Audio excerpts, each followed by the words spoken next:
ಸ್ವಾಗತ. ಸಮಸ್ತ ನಾಡಿನ ಜನತೆಗೆ ಗೌರಿ ಗಣೇಶ ಹಬ್ಬದ ಶುಭಾಶಯಗಳು. ಇವತ್ತೊಂದು ಅವಲಕ್ಕಿಲಿ ಸಿಹಿ ಮತ್ತೆ ಖಾರ ಹೇಗ್ ಮಾಡೋದು ಅಂತ ತೋರಿಸ್ಕೊಡ್ತಾ ಇದೀನಿ.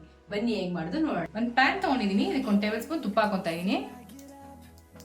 ಕಟ್ ಮಾಡಿ ಇಟ್ಕೊಂಡಿರೋ ಬಾದಾಮಿ ಮತ್ತು ಗೋಡಂಬಿ ಹಾಕೊಂತಾ ಇದೀನಿ. ಇದು ಕೆಂಪಾಗಂಗೆ ಹುರ್ಕೊಂತಾ ಇದೀನಿ. ಇವಾಗ ಇದು ಕೆಂಪಾಗಿದೆ, ಇವಾಗ ದ್ರಾಕ್ಷಿ ಹಾಕೊಂತಾ ಇದೀನಿ. ಇದಕ್ಕೆ ದ್ರಾಕ್ಷಿ ಬೇಗ ಕೆಂಪಾಗ್ಬಿಡುತ್ತೆ, ಅದಕ್ಕೆ ಲಾಸ್ಟ್ ಅಲ್ಲಿ ಹಾಕೋಬೇಕು. ನೋಡಿ ಇವಾಗ ಎಲ್ಲ ಆಗಿದೆ, ತಕೊಂಡ್ಬಿಡೋಣ ಇದನ್ನ. ಇದೇ ಬಾಂಡಿಗೆ 3/4 ಕಪ್ ಕೊಬ್ಬರಿ ತುರಿದಿಟ್ಕೊಂಡಿದ್ದೀನಿ, ಅದನ್ನ ಹಾಕೊಂತಾ ಇದೀನಿ. ಇದನ್ನ ಕೆಂಪಗಾಗೋಂಗೆ ಹುರ್ಕೋಬೇಕು. ಈ ಸ್ವೀಟ್ ನ 5ರಿಂದ 10 ನಿಮಿಷದೊಳಗಡೆ ಈಸಿಯಾಗಿ ಮಾಡ್ಕೊಂಡ್ಬಿಡ್ಬೋದು. ತುಂಬಾ ಚೆನ್ನಾಗಿರುತ್ತೆ, ಒಂದ್ಸಲಿ ಟ್ರೈ ಮಾಡಿ. ನೋಡಿ ಕೆಂಪಗಾಗ್ತಾ ಇದೆ ಇವಾಗ. ಇದಾಗಿದೆ, ಇವಾಗ ಇದನ್ನ ತಕೊಂಡ್ಬಿಡೋಣ. ಒಂದು ಪಾತ್ರೆ ತಗೊಂಡಿದೀನಿ, ಇದಕ್ಕೆ 3/4 ಕಪ್ ಬೆಲ್ಲ ಹಾಕೋತಾ ಇದೀನಿ. ಅದೇ ಕಪ್ಪಲ್ಲಿ 1 ಕಪ್ ನೀರ್ ಹಾಕೊಂತಾ ಇದೀನಿ. ಇದನ್ನ ಬೆಲ್ಲ ಕರಗಿಸ್ಕೋಬೇಕಷ್ಟೇ, ಪಾಕ ತಕ್ಕೋಬಾರ್ದು.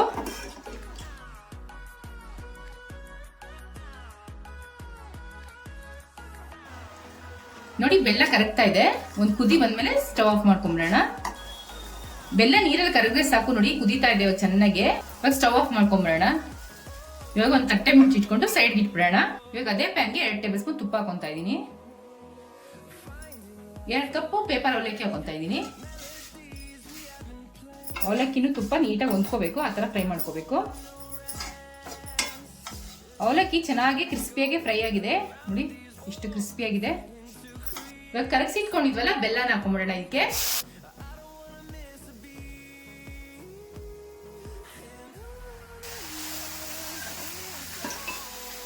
ಇವಾಗ ಮಿಕ್ಸ್ ಮಾಡ್ಕೊಂಡ್ಬಿಡೋಣ.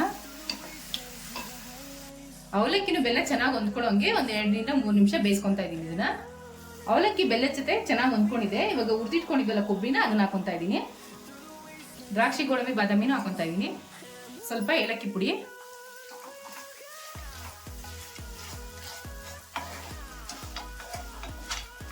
ಇವಾಗ ಚೆನ್ನಾಗಿ ಹೊಂದ್ಕೊಳ್ಳೋಂಗೆ ಮಿಕ್ಸ್ ಮಾಡ್ಕೊಂಡ್ಬಿಡೋಣ. ಒಂದು ಅರ್ಧ ಟೇಬಲ್ ಸ್ಪೂನ್ ಗಸಗಸೆ ಹಾಕೊಂತಾ ಇದೀನಿ. ಟೇಸ್ಟ್ ತುಂಬಾ ಚೆನ್ನಾಗಿರುತ್ತೆ. 1 ಟೇಬಲ್ ಸ್ಪೂನ್ ತುಪ್ಪ ಹಾಕೊಂತಾ ಇದೀನಿ. ನೋಡಿ ಎಷ್ಟು ಚೆನ್ನಾಗಿ ಕಳೆ ಬಿಡ್ತಾ ಇದೆಯಲ್ಲ. ನೋಡಿ ಇದಾಗಿದೆ. ಇವಾಗ ಸ್ಟವ್ ಆಫ್ ಮಾಡ್ಕೊಂಡ್ಬಿಡೋಣ. ಅವಲಕ್ಕಿ ಸ್ವೀಟ್ ರೆಡಿ ಆಗಿದೆ.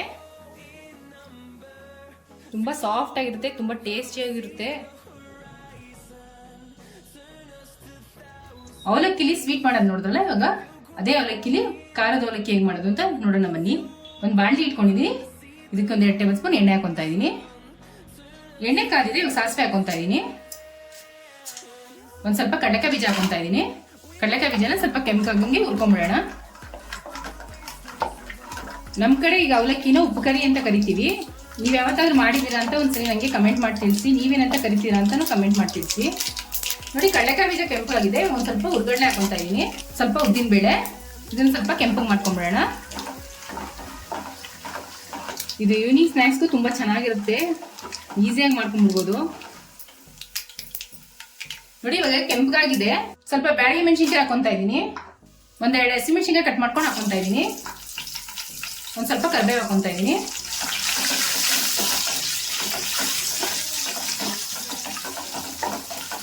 ಇವಾಗ ಆಗಿದೆ, ಸ್ಟವ್ ಆಫ್ ಮಾಡ್ಕೊಂಡ್ಬಿಡೋಣ. ಈ ತರ ಒಂದು ಅಗಲವಾದ ಪಾತ್ರೆ ತಗೊಂಡಿದೀನಿ, ಇದಕ್ಕೆ ಅವಲಕ್ಕಿ ಹಾಕೊಂತಾ ಇದೀನಿ.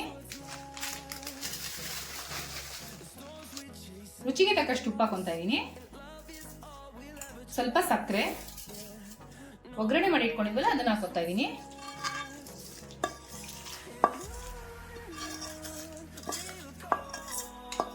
ಒಂದ್ಸಲಿ ಮಿಕ್ಸ್ ಮಾಡ್ಕೊಂಬೇಡ. ಅವಲಕ್ಕಿ ಜೊತೆ ಒಗ್ಗರಣೆ ಹೊಂದ್ಕೊಳ್ಳಂಗೆ ಮಿಕ್ಸ್ ಮಾಡ್ಕೋಬೇಕು.